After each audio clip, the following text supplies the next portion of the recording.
Pak Joko, seorang pedagang sate keliling berusia 40 tahun, sudah puluhan tahun menjajakan dagangannya di berbagai sudut kota. Malam itu, seperti biasa, ia memikul gerobak kayunya yang sudah usang, berisi tusukan sate ayam dan kambing yang baru saja ia bakar. Aroma daging panggang dan bumbu kacangnya yang khas menyebar di udara dingin malam itu. Pak Joko memutuskan untuk berjualan di pinggir hutan, sebuah tempat yang jarang ia datangi. Biasanya, tempat itu ramai dengan para pemudik yang melintas, meski sering terdengar cerita-cerita mistis tentang hutan tersebut. Setelah menata gerobaknya, Pak Joko duduk di bangku kecil sambil menunggu pelanggan datang. Tak lama, dari kejauhan, ia melihat seorang pria berjalan mendekat. Pria itu mengenakan baju lusuh dan celana panjang yang terlihat kotor. Wajahnya pucat, dan matanya kosong, seolah tidak memiliki kehidupan.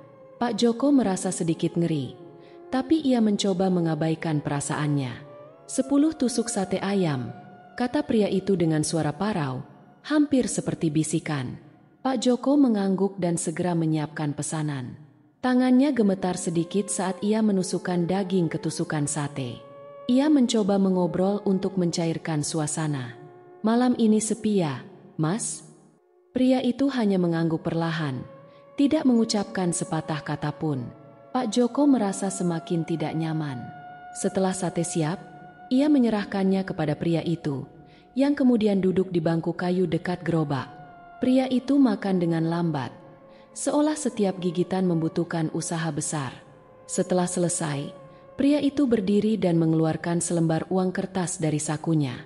Uang itu terlihat usang, berwarna kecoklatan, dan berbau anyir seperti tanah basah. Pak Joko menerimanya tanpa banyak bicara. Lalu pria itu berbalik dan berjalan perlahan ke arah hutan, menghilang di balik pepohonan. Pak Joko menatap uang itu dengan bingung. Uang tersebut terlihat seperti uang kertas lama yang sudah tidak berlaku. Ia merasa ada yang tidak beres, tapi memutuskan untuk pulang dan memeriksanya besok pagi. Saat ia berjalan pulang, ia merasakan ada yang mengikutinya dari belakang. Ia berbalik, tapi tidak melihat siapa-siapa, hanya kegelapan yang menyambutnya. Malam itu, Pak Joko tidak bisa tidur. Pikirannya terus tertuju pada pria aneh itu dan uang yang ia terima. Ia merasa ada sesuatu yang salah, tapi tidak bisa menjelaskannya. Ia hanya berharap pagi akan segera datang.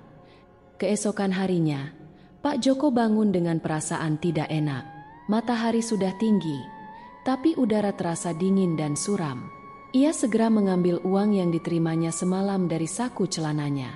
Uang kertas itu masih terlihat sama, usang, berwarna kecoklatan, dan berbau anyir seperti tanah basah.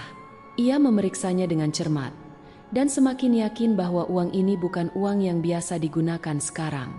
Dengan perasaan was-was, Pak Joko pergi ke warung kecil di ujung kampung untuk membeli sarapan. Ia mencoba membayar dengan uang itu, tetapi pemilik warung, Bu Siti, langsung mengernyitkan dahi. "Ini uang lama, sudah tidak berlaku lagi," katanya sambil menyerahkan kembali uang itu. Pak Joko merasa dadanya sesak. Ia mencoba menjelaskan bahwa uang itu diterimanya dari seorang pembeli semalam, tapi Bu Siti hanya menggeleng-gelengkan kepala. "Jangan-jangan itu uang dari dunia lain," bisik Bu Siti dengan suara rendah, membuat bulu kuduk Pak Joko berdiri. Sepanjang hari, Pak Joko tidak bisa melupakan kejadian itu. Ia memutuskan untuk mencari tahu lebih lanjut tentang pria aneh yang membeli satenya semalam. Ia bertanya kepada tetangga dan warga sekitar, tapi tidak ada yang tahu menahu tentang pria itu. Hingga akhirnya, ia bertemu dengan Mbah Kromo, seorang tetua desa yang dikenal sebagai orang yang tahu banyak tentang hal-hal mistis. "Mbah, semalam saya melayani pembeli yang aneh. Wajahnya pucat, matanya kosong, dan dia membayar dengan uang kertas lama yang sudah tidak berlaku," cerita Pak Joko dengan suara gemetar. Mbah Kromo mendengarkan dengan serius, lalu menghela napas panjang.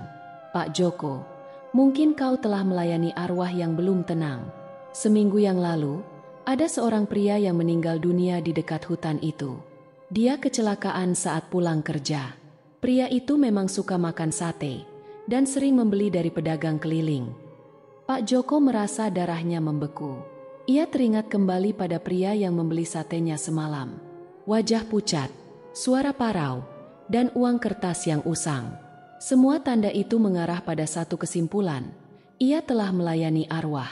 Tapi kenapa dia datang ke saya, Mbah? Mbah Kromo mengangguk pelan. Mungkin dia masih memiliki keinginan yang belum terpenuhi. Atau mungkin dia hanya ingin merasakan kembali kenikmatan duniawi sebelum pergi untuk selamanya.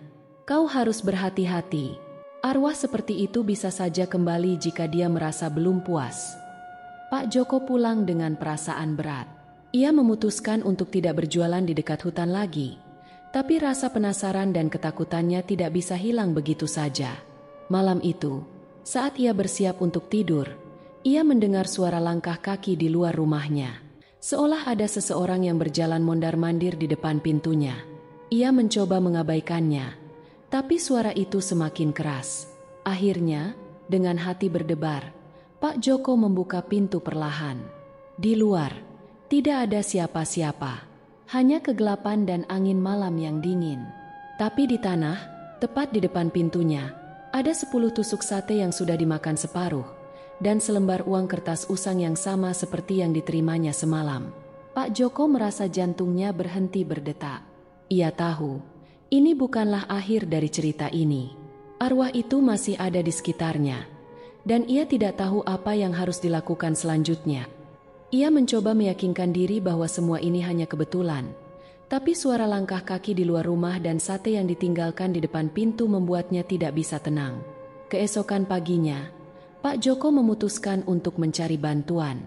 Ia pergi ke rumah Mbah Kromo lagi, kali ini dengan wajah yang lebih pucat dan mata yang berkantung karena kurang tidur. Mbah, saya tidak tahu harus berbuat apa lagi. Semalam, arwah itu datang lagi. Dia meninggalkan sate dan uang yang sama di depan rumah saya, kata Pak Joko dengan suara gemetar. Mbah Kromo menghela napas panjang. Pak Joko, kau harus membersihkan diri dan rumahmu. Arwah itu mungkin merasa terikat padamu karena kau adalah orang terakhir yang memberinya sesuatu sebelum dia pergi. Kau harus melakukan sesaji kecil dan meminta bantuan orang yang lebih ahli dalam hal ini. Pak Joko mengangguk, meski hatinya masih dipenuhi keraguan.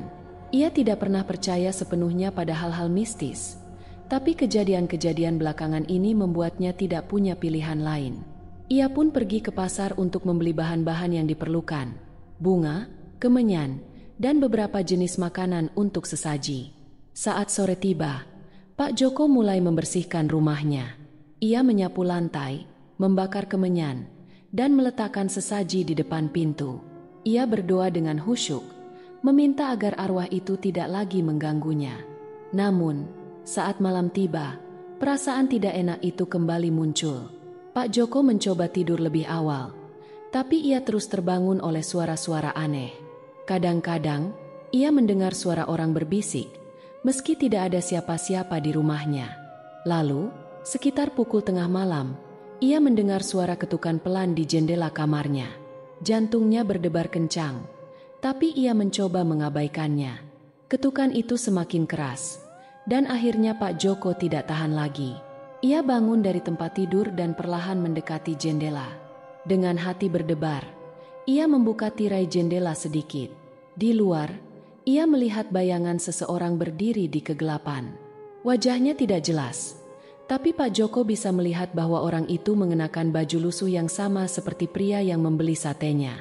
"Ada apa, Mas?" tanya Pak Joko dengan suara gemetar. Ia hanya menatap Pak Joko dengan mata kosong, lalu perlahan mengangkat tangannya. Di tangannya, ada 10 tusuk sate yang sudah dimakan separuh, sama seperti yang ditinggalkan di depan pintu semalam. Pak Joko merasa nafasnya tersendat. Ia mencoba menutup tirai jendela, tapi bayangan itu tiba-tiba menghilang. Pak Joko langsung mundur dan duduk di lantai. Tubuhnya gemetar. Ia tahu, ini bukan lagi hal yang bisa diabaikan. Arwah itu semakin dekat, dan ia tidak tahu apa yang akan terjadi selanjutnya. Ia memutuskan untuk mencari bantuan lebih serius, mungkin dari seorang dukun atau orang pintar yang bisa mengusir arwah itu. Tapi sebelum ia sempat melakukan apapun, ia mendengar suara dari dalam rumahnya sendiri. Suara itu seperti bisikan, tapi jelas terdengar, Terima kasih untuk satenya, Pak Joko. Tapi aku masih lapar. Pak Joko merasa darahnya membeku. Ia tahu, arwah itu sudah masuk ke dalam rumahnya. Pak Joko berusaha tenang, tapi pikirannya dipenuhi oleh bayangan pria pucat yang terus menghantuinya.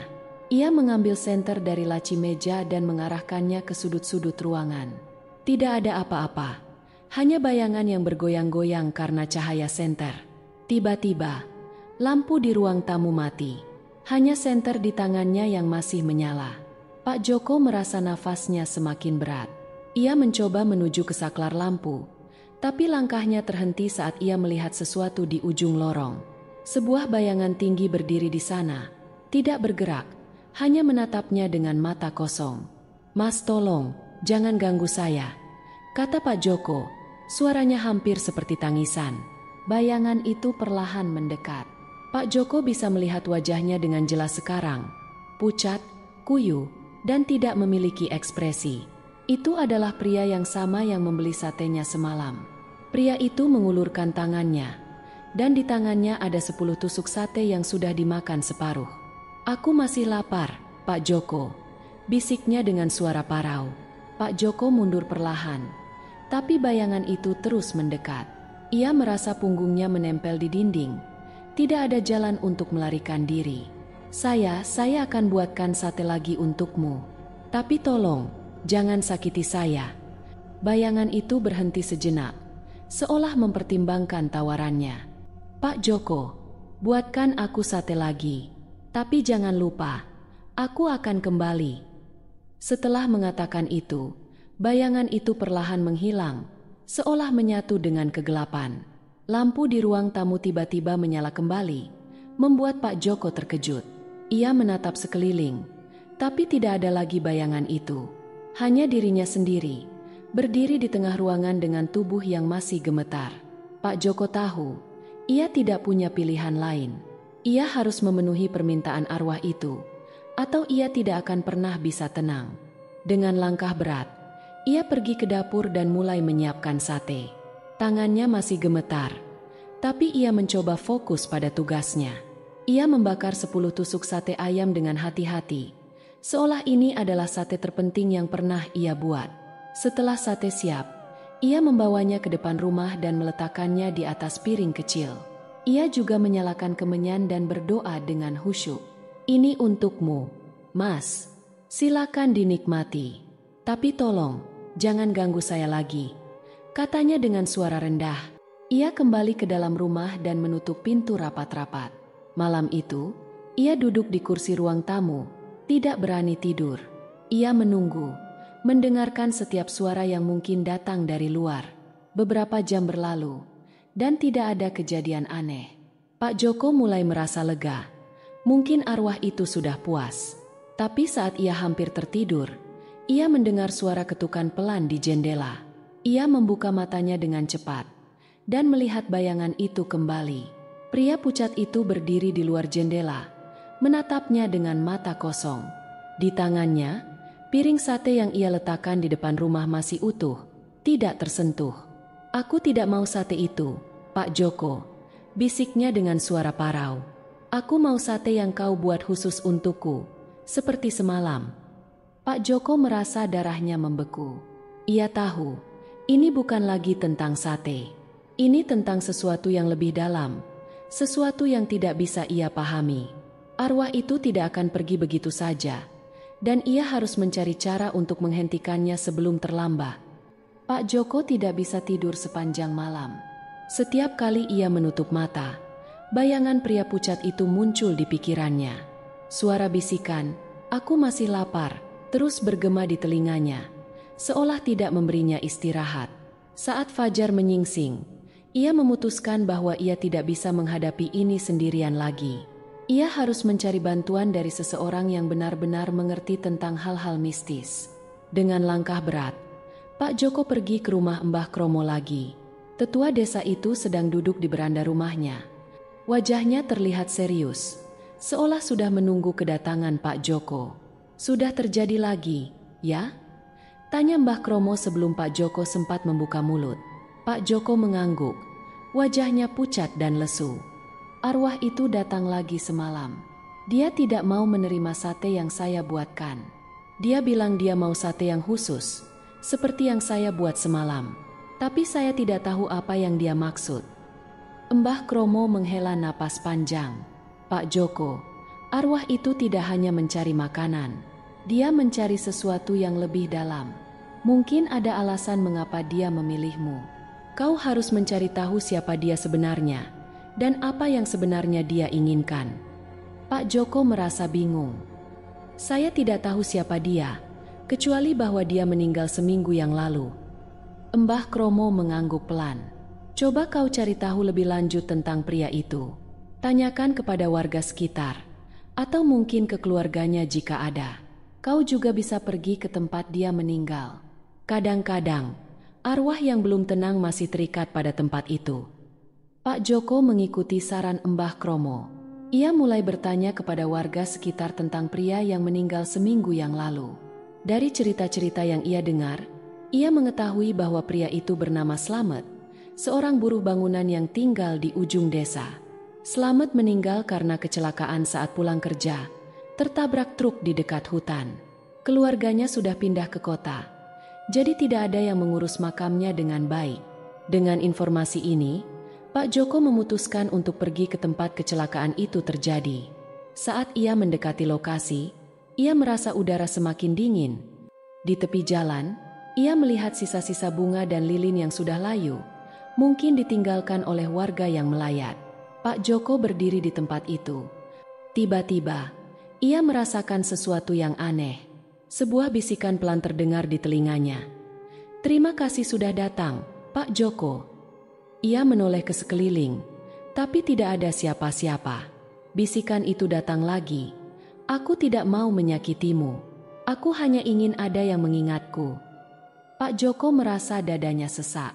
Ia menyadari bahwa Slamet mungkin hanya ingin diingat, ingin ada yang peduli padanya. "Slamet, saya di sini. Saya akan membantumu," katanya dengan suara rendah. Tiba-tiba, angin berhembus kencang, membawa suara yang lebih jelas. "Aku ingin sate yang kau buat khusus untukku, seperti semalam. Tapi bukan sate biasa. Aku ingin kau membuatnya dengan niat tulus." Pak Joko mengangguk, meski hatinya masih dipenuhi ketakutan. "Baik, saya akan buatkan sate untukmu dengan niat tulus. Tapi tolong, jangan ganggu saya lagi setelah ini." Angin berhenti, dan suasana kembali tenang. Pak Joko merasa bahwa ia telah mendapatkan jawaban yang ia cari. Slamet hanya ingin diingat, dan ia meminta sate sebagai simbol perhatian dari orang yang masih hidup. Dengan tekad bulat, Pak Joko pulang dan mulai menyiapkan sate lagi. Kali ini, ia melakukannya dengan hati yang tulus, memikirkan Slamet dan keinginannya untuk diingat. Ia membakar sate dengan penuh perhatian. Malam itu, ia membawa sate itu ke tempat kecelakaan Slamet. Ia menaruhnya di tepi jalan, bersama dengan bunga segar dan lilin. "Semoga kau tenang sekarang," katanya dengan suara rendah. Saat ia berbalik untuk pulang, ia merasakan kehangatan aneh di udara, seolah Slamet sedang mengucapkan terima kasih.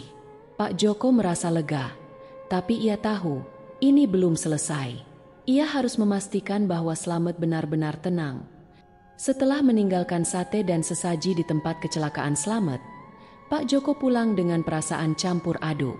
Ia merasa lega karena telah melakukan apa yang diminta Slamet, tapi di sisi lain, ia masih diliputi kecemasan. Malam itu, Pak Joko mencoba tidur lebih awal. Tubuhnya lelah, baik secara fisik maupun mental. Namun, begitu ia memejamkan mata, ia kembali mendengar suara bisikan pelan. "Terima kasih, Pak Joko, tapi masih ada satu hal lagi." Pak Joko langsung terbangun, jantungnya berdebar kencang. "Slamet, apa lagi yang kau inginkan?" tanyanya dengan suara gemetar. Tidak ada jawaban, hanya keheningan yang menyelimuti ruangan. Pak Joko merasa frustrasi. Ia sudah melakukan apa yang diminta, tapi sepertinya masih ada sesuatu yang belum selesai. Ia memutuskan untuk kembali ke rumah Mbah Kromo keesokan harinya. Pagi itu, Pak Joko menceritakan semua yang terjadi kepada Mbah Kromo. Tetua desa itu mendengarkan dengan seksama, lalu mengangguk pelan. Slamet mungkin masih merasa terikat karena makamnya tidak diurus dengan baik. Kau harus pergi ke makamnya dan melakukan upacara kecil untuk membantunya tenang. Pak Joko menghela napas. Tapi saya tidak tahu di mana makamnya. Mbah Kromo tersenyum kecil. Aku tahu di mana makam Slamet. Dia dimakamkan di pemakaman desa. Tapi karena keluarganya sudah pindah, tidak ada yang merawat makamnya. Aku akan menemanimu ke sana. Dengan bantuan Mbah Kromo, Pak Joko pergi ke pemakaman desa. Makam Slamet terletak di sudut yang terpencil, dikelilingi rumput liar dan tidak ada bunga atau lilin yang ditinggalkan. Pak Joko merasa sedih melihat kondisi makam itu.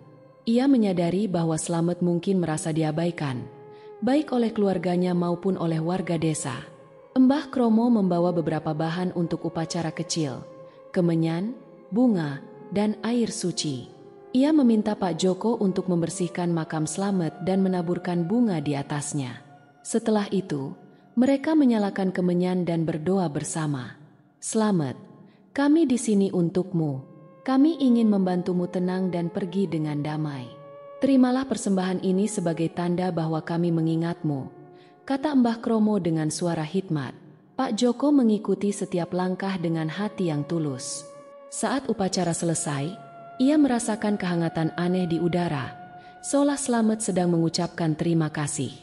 Pak Joko kembali ke rumah dengan perasaan lebih tenang. Ia berharap bahwa ini adalah akhir dari semua kejadian aneh yang ia alami. Saat ia bersiap untuk tidur, ia mendengar suara bisikan pelan sekali lagi. Terima kasih, Pak Joko. Sekarang, aku bisa pergi dengan damai. Pak Joko merasa lega. Ia tahu Slamet akhirnya tenang. Tapi sebelum ia bisa benar-benar merasa aman, ia harus memastikan satu hal terakhir, bahwa Slamet tidak akan kembali lagi. Keesokan harinya, Pak Joko memutuskan untuk mengunjungi makam Slamet sekali lagi. Ia membawa lebih banyak bunga dan lilin, sebagai tanda bahwa ia akan terus mengingat Slamet. Saat ia berdiri di depan makam itu, ia merasakan kedamaian yang belum pernah ia rasakan sebelumnya. Selamat jalan, Slamet. Semoga kau tenang di sana, kata Pak Joko dengan suara rendah. Ia berbalik dan pulang, merasa bahwa akhirnya semua ini sudah berakhir. Tapi di sudut hatinya, ia tahu bahwa pengalaman ini akan selalu ia ingat. Dunia ini tidak hanya milik orang hidup, dan kadang-kadang, arwah yang belum tenang membutuhkan bantuan dari mereka yang masih hidup. Setelah upacara kecil di makam Slamet, Pak Joko merasa hidupnya perlahan kembali normal. Malam-malam yang sebelumnya dipenuhi ketakutan dan kecemasan kini terasa lebih tenang. Ia bahkan mulai berjualan sate lagi, meski memilih lokasi yang jauh dari hutan dan tempat-tempat yang dirasa angker. Warga desa pun mulai memperhatikan perubahan pada Pak Joko. Wajahnya yang sebelumnya pucat dan lesu kini terlihat lebih cerah, seolah beban berat telah terangkat dari pundaknya. Namun, di balik kedamaian yang ia rasakan, ada satu malam yang membuatnya tersadar bahwa pengalaman mistisnya mungkin belum sepenuhnya berakhir. Suatu malam, saat Pak Joko sedang bersiap untuk tidur, ia mendengar suara ketukan pelan di jendela kamarnya. Jantungnya berdebar kencang, tapi kali ini, ia mencoba untuk tidak panik. Ia mendekati jendela dengan hati-hati dan membuka tirai sedikit. Di luar, ia melihat bayangan samar yang berdiri di kegelapan. Tapi kali ini, bayangan itu tidak menyeramkan seperti sebelumnya. Wajahnya terlihat lebih tenang, dan matanya tidak lagi kosong. Slamet? Tanya Pak Joko dengan suara pelan. Bayangan itu mengangguk perlahan. Terima kasih, Pak Joko. Aku datang untuk mengucapkan selamat tinggal. Pak Joko merasa dadanya lega, tapi juga sedih. Ia menyadari bahwa ini adalah pertemuan terakhir mereka. Aku senang bisa membantumu. Semoga kau tenang di sana. Bayangan itu tersenyum kecil, lalu perlahan menghilang di kegelapan malam. Pak Joko menatap keluar jendela untuk beberapa saat, merasakan kedamaian yang dalam. Ia tahu, Slamet akhirnya telah pergi untuk selamanya. Keesokan harinya, Pak Joko memutuskan untuk melakukan sesuatu yang ia rasa perlu. Ia pergi ke pemakaman desa lagi. Ia membersihkan makam Slamet dengan hati-hati, memastikan bahwa makam itu terlihat terawat dan dihormati. Ia juga menanam sebuah pohon kecil di dekat makam itu, sebagai simbol kehidupan baru dan kedamaian. Slamet, meski kau sudah pergi, aku akan selalu mengingatmu. Pohon ini akan tumbuh besar, dan setiap kali aku melihatnya, aku akan teringat padamu, kata Pak Joko dengan suara rendah.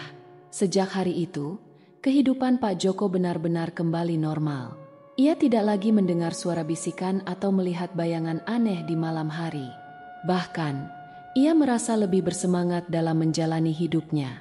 Ia mulai berbagi cerita tentang pengalamannya dengan warga desa, bukan untuk menakut-nakuti, tapi untuk mengingatkan bahwa kadang-kadang arwah yang belum tenang membutuhkan bantuan dari mereka yang masih hidup. Suatu hari, saat ia sedang berjualan sate di pasar, seorang anak kecil mendekatinya. "Pak, kenapa Bapak selalu membawa bunga ke makam itu?" tanya anak itu polos. Pak Joko tersenyum. "Itu untuk seorang teman. Kadang-kadang, kita harus membantu orang lain, bahkan jika mereka sudah tidak ada di dunia ini." Anak itu mengangguk, meski tidak sepenuhnya mengerti. Tapi bagi Pak Joko, itu sudah cukup. Ia tahu, pengalamannya dengan Slamet telah mengajarkannya banyak hal tentang kemanusiaan dan pentingnya mengingat mereka yang telah pergi. Malam itu, saat Pak Joko pulang ke rumah, ia melihat pohon kecil yang ia tanam di dekat makam Slamet sudah mulai tumbuh. Daun-daunnya hijau dan segar, seolah menyimbolkan kehidupan baru dan harapan. Ia merasa bahwa akhirnya, semua ini sudah berakhir dengan baik. Tapi di sudut hatinya, ia tahu bahwa pengalaman ini akan selalu menjadi bagian dari hidupnya. Dan setiap kali ia melihat pohon itu, ia akan teringat pada Slamet, pria pucat yang pernah membeli satenya di malam yang sunyi dan mengajarkannya arti kedamaian yang sebenarnya. Cerita tentang Pak Joko dan Slamet mengajarkan kita bahwa dunia ini tidak hanya dihuni oleh orang-orang yang masih hidup. Kadang-kadang, arwah yang belum tenang membutuhkan bantuan dari kita untuk menemukan kedamaian. Pengalaman Pak Joko bukan hanya sekadar kisah horor, tapi juga tentang empati, pengorbanan, dan pentingnya mengingat mereka yang telah pergi. Melalui kisah ini, kita diingatkan bahwa setiap tindakan kebaikan, sekecil apapun, bisa memiliki dampak yang besar, bahkan bagi mereka yang sudah tidak berada di dunia ini. Slamet, yang awalnya tampak menyeramkan, ternyata hanya mencari perhatian dan pengakuan. Dan Pak Joko, dengan ketulusan hatinya, berhasil membantu Slamet menemukan ketenangan. Semoga cerita ini tidak hanya menghibur, tapi juga menginspirasi kita untuk lebih peduli pada sesama, baik yang masih hidup maupun yang sudah meninggal. Karena pada akhirnya, kebaikan dan keikhlasan adalah kunci untuk menciptakan kedamaian, baik di dunia ini maupun di alam selanjutnya. Terima kasih telah mengikuti kisah ini.